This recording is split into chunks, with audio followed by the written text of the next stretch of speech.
వాక్యం వింటున్న క్రైస్తవ జనమ, మీలో ఎవరైనా ఒకప్పుడు వ్యాపారం చాలా బాగా జరిగేదయ్యా, వ్యాపారాన్ని ఆధారం చేసుకొని నా కుటుంబాన్ని పోషించుకునేవాడిని, నా పిల్లలను పోషించుకునేవాడిని, నేను వెళ్తున్న సంఘానికి కూడా చాలా సహకారిగా ఉండేవాడిని, నా చేతి నీడలో అనేక మంది బ్రతికేవాళ్ళు.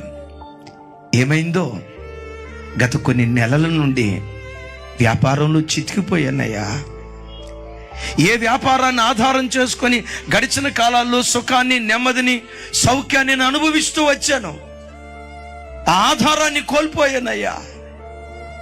నా కుటుంబం అంతటికి ఆధారంగా ఉన్న నా భర్త, నా తండ్రి, చెట్టంత మనిషి కుప్పలాగా కూలిపోయాడయ్యా.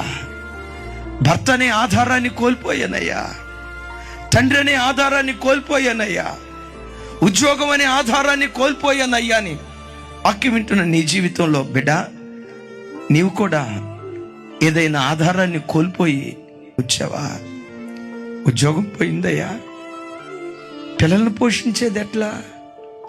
కుటుంబాన్ని పోషించేది ఎట్లా? అమ్మా ఆకలని పిల్లలు అడుగుతూ ఉంటే వాళ్ళకేం చెప్పాలో అర్థం కాక ఒక తల్లిగా నా గుండె పిండబడుతుందయ్యా. మా వీధిలో అందరూ మంచి మంచి బట్టలు వేసుకొని వాళ్ళ స్థాయికి తగినట్లుగా మంచి స్థితిలో ఉంటే ఎందుకో ఈ పేద తల్లి పిల్లలకు కడుపు నిండా భోజనం పెట్టలేకపోతుందయ్యా. వాళ్ళు కోరుకున్న బట్ట నేను కొనిపెట్టలేకపోతున్నానయ్యా. కారణం, ఇంతకాలం ఏ వ్యాపారం ఆధారమో, ఏ ఉద్యోగం ఆధారమో, ఆ ఆధారాన్ని కోల్పోయానయ్యా. నేను వాక్యం వింటున్న బిడ్డలారా, ఆధారాలు కోల్పోయి ఈ రాత్రి ఈ స్థలానికి వచ్చారా? యోసేపు అంటున్నాడు, నేను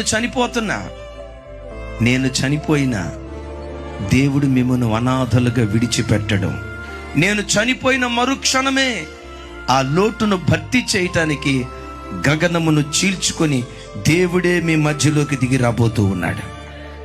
నేనుండేది కొద్ది కాలమే, మీ మధ్యకు వచ్చే దేవుడు యుగ సమాప్తి వరకు మీతో కూడా ఉంటాడు.